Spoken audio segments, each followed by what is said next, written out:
سب سے بڑا المیہ یہ ہے کہ پیر مر جائے، اس کا خلیفہ 80 سال کا بھی ہے، سفید داڑھی والا، اس کو پیر کی مسند پر نہیں بٹھائیں۔ پیر کی مسند پر وہی بیٹھے گا جو اس کا بیٹا ہے، خواہ وہ خلاف سنت چلتا ہو، منہ پر داڑھی نہ ہو، بے نمازی ہو، جاہل ہو، بیٹھے گا وہی پیر باپ کی سیٹ پر۔ کیوں ایسے ہے؟ اگر تمہیں شوق ہے کہ تم نے اپنے باپ کی مسند پر بیٹھنی ہے تو پھر باپ والا علم، تقویٰ اور دین کی خدمت کا جذبہ پیدا کرو۔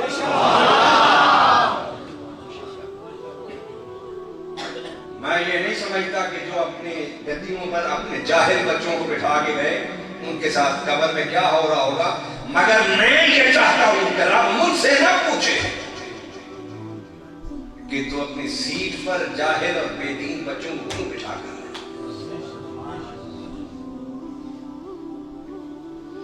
اللہ اکبر۔